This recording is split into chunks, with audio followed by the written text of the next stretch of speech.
if Bregman doesn't come back, you've already kind of broken up that World Series core of guys. I don't see why you wouldn't look into trading Kyle Tucker now when his value will be the higher than it is later into July. Names I want to bring up: Correa, Tucker, Arenado, in that order. Dan Hayes, The Athletic, great writer, says the Twins are opening to listening on Correa. He does note that they would need to be pried away, or Correa would. They aren't looking to simply shed Correa's salary. He said last year, Fangraphs had him at 4.3 WAR. And in his article I'm looking at right now, he said you'd have to pay a high premium. Derek Falvey noting that, when he's on the field, he's one of the best players in the sport, yada, yada. But the Twins' payroll is about $140 million. They had a $130 million payroll last year, which they had to shed significantly from 2023 to 2024 because they made the playoffs. And apparently when you make the playoffs, people come through the gates, you make a lot of money, but it actually disappears. It's a weird concept that the Pohlad family has an issue with. So they're going to sell the team. Thank the Lord. And this coming season, they will not raise the budget. So they need to actually trim $10 million. So add this all up. And AJ, my question is, why wouldn't you trade Carlos Correa? He's making a ton of money. They signed him when they thought they were going to be a more legitimate team in the league as far as payroll is concerned, and that it wasn't just going to be stuffing the pockets of a kid who woke up on third base, as in the owner. His salary doesn't fit for what they're trying to do. No, but I don't think they're trading him either. I think he's not going to get traded. I think he's just hey, we'll throw out there and maybe down the road if teams show interest, then we'll go there. But right now they're not trading him. Why? I don't think that they can justify it. The fans are already pretty fed up with them cutting payroll every time we have Aaron Gleeman on or any Twins insider on. They're always like, the Twins fans are pretty upset that they're going to let go of some of these people. So for me to sit here and say they're going to trade Carlos Correa, it just seems like this is one of those moves that, hey, let's put him out there, see who's interested, and then if it gets to it down the road, we can know who to call. Kratz, they have to cut $10 million in payroll. They didn't make the playoffs last year. So you're just going to roll out the same team minus a player or two that you have to shed and give it the good old college try? Aren't you trying to win a World Series or you're not? What is this product? That's not negotiable here. We're talking about money, or are we talking about winning a World Series? To me, this team was one brutal streak away. And people can say, well, anybody has a brutal streak. They just had theirs at the end of the season. This is still a playoff team, in my opinion. In a surprisingly better American League Central than we thought, or maybe a weaker American League, whatever you're going to say, you don't get rid of Carlos Correa.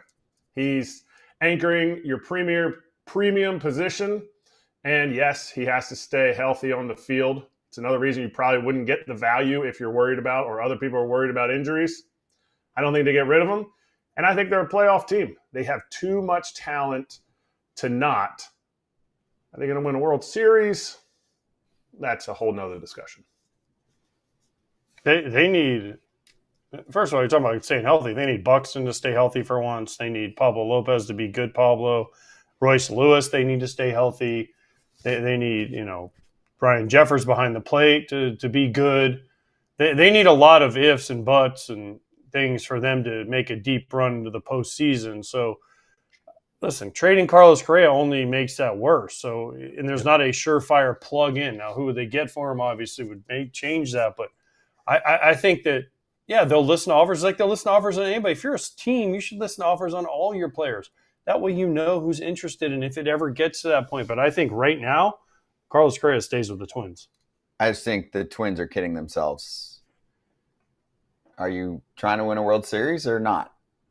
That's not the answer though. They're taking a muddled middle approach, which is garbage. There's a lot of teams that aren't trying to win a World Series. So okay. let's see. I'm trying to think of another team that's not trying to win a World Series.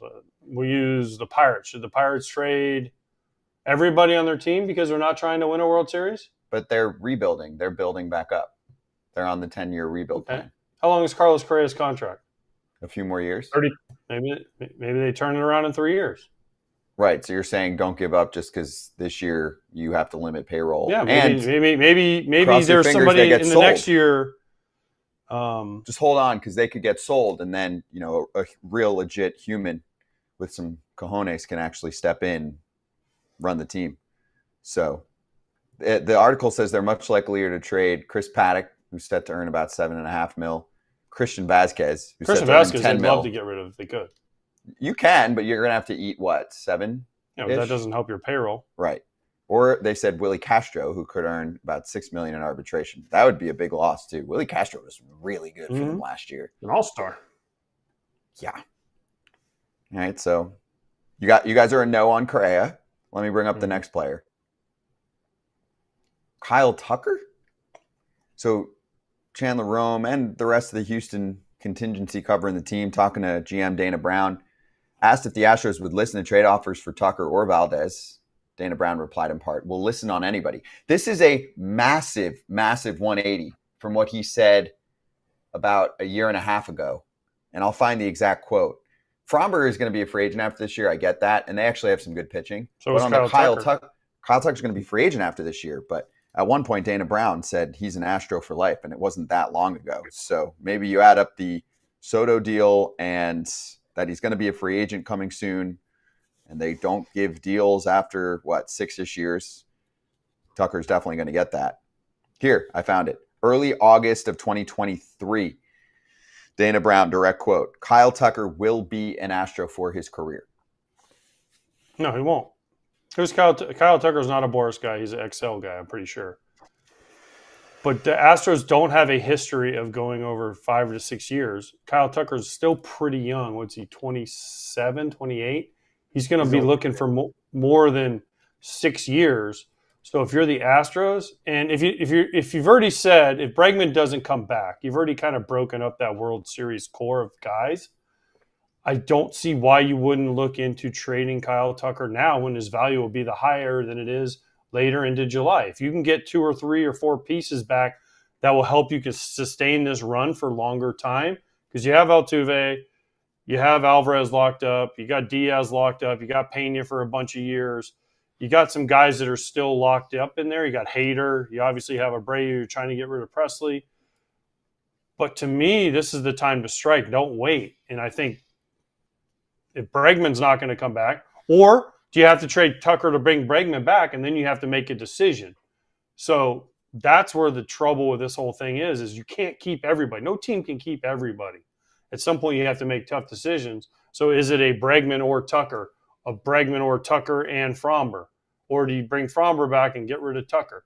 There's a lot of questions that Dana Brown has, and Bregman being on the free agent list is not helping him at the moment. Because if he had Bregman, then you could say, all right, well, maybe we can figure something out with Tucker or Fromber. But with third base kind of a question mark for them right now, Bregman loose, he has to see what happens there, and then he can. The good news is he doesn't have to trade him right now.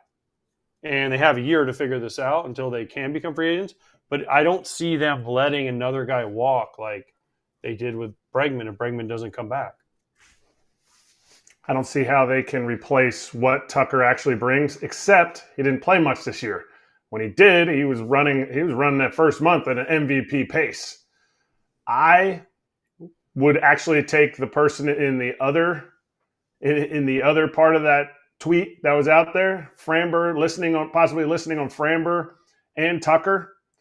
To me, I think they would let Kyle Tucker go in free agency and see what they could get from Framber in a trade this offseason. Only because they had 3 other guys that made 28 or more starts this year. They have been able to.